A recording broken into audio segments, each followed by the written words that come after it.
Well, the search continues this morning for Nancy Guthrie. It's been almost a week since she was last seen. Investigators believe the mom of Today Show host Savannah Guthrie is still alive. The deadline from that ransom note, which directed the family to pay up by 5 p.m. yesterday, came and actually went. Investigators are now trying to verify if the note is real. The Guthrie family is releasing another plea for their mom.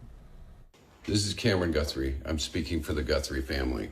Whoever is out there holding our mother, we want to hear from you. We haven't heard anything directly. We need you to reach out, and we need a way to communicate with you so we can move forward. But first, we have to know that you have our mom. We want to talk to you, and we are waiting for contact.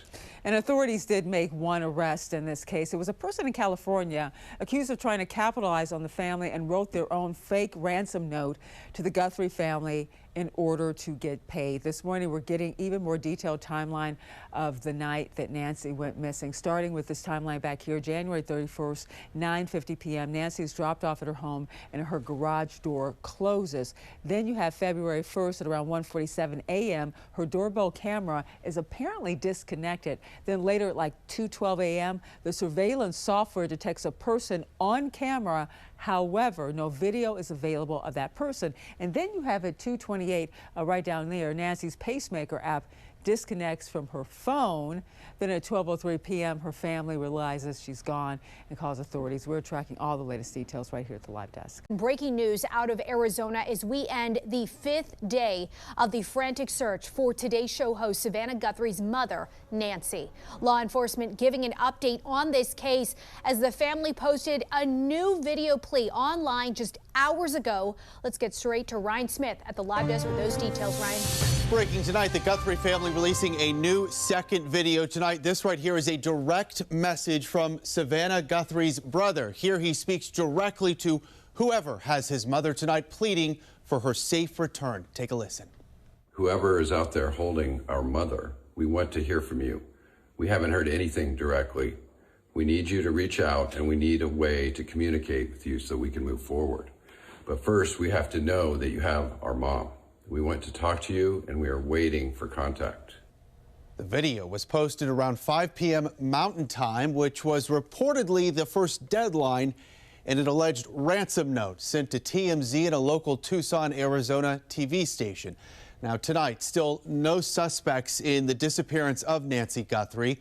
The FBI noting here today that they have yet to receive any proof that the 84-year-old is still alive. So the ransom note that was distributed to the media did make a demand for 5 p.m. today. And if a transfer wasn't made, then I think a second demand was for next Monday. We're not going to go beyond that. DNA testing showing that blood found on Guthrie's front porch was in fact a match to her. The search now spanning the entire state of Arizona tonight. U.S. Border Patrol saying its agents are now on the ground assisting in this case. Investigators saying once again today they do believe Nancy is out there. They believe she is still alive. The FBI just announcing a $50,000 reward for any information that could lead to her return. The tip line we have listed at the bottom of your screen. Joining us now is former U.S. Attorney John Fishwick to dig deeper into this case with so many holes, John. It took almost a week for the FBI to get more aggressive. How can the feds getting involved actually make a difference in the search for Nancy Guthrie? Dee, I think the FBI brings a tremendous amount to the table. They're the preeminent law enforcement agency in our country, and frankly all across the world they're the preeminent. They can have their profilers look at the type of person or persons who would have committed this horrendous crime. They bring in lots of agents who can interview people all over the country. They have databases they can examine for related crimes. They bring a lot to the table. I think the biggest challenge for the FBI and everybody is that there's no real video evidence from that house from that night that at least has been released yet, and that makes this a real challenge. But the FBI brings a huge amount to the table. What are you reading into the fact that there is no proof of life yet? According to the statements from authorities, I know that you were listening in on that news conference today. Yeah, so Dee, like all of America, we all hold out hope that there's something good that's going to happen here, that she's going to be found and that the bad folks are going to be apprehended soon. But she's 84 years old. She needs her medicine on a regular daily basis. She has a pacemaker. There's blood. Her blood is on the house when the front of the house. So it's obviously very concerning that there hasn't been proof of life so far. It's been 5 days, so I think that is a real concern for law enforcement in this case. Well, you touched on it. Time is of the essence. Every detail, every moment counts. And I know law enforcement wants to get their ducks in a row should they have to make an arrest. But when time is critical, as it is right now, how do those conflicting factors work together? Well, I think if the FBI has got a real suspect or they know where Nancy Guthrie is, they will in a nanosecond go get her and get the bad guys. They will move and move with light speed. I think the real concern right now is that so far it appears that they're really at a dead end. This is a very challenging case, remote part of the country, no video evidence. It's a tough case to crack, but I'm sure the FBI is on it. And if they get someone or they find out where she is, they will move in a nanosecond. And a puzzling case, as we've been reporting here, and we will continue as soon as law enforcement provide an update. This week also, John, the man accused of shooting and killing Charlie Kirk appeared in court. And again, there are calls to remove the prosecutor. This is the second time, I believe, that the defense has actually pushed for this. Is that the strategy, do you think? Is it just maybe just to delay the case? What could this mean for the death penalty push? What are your expectations on all of that?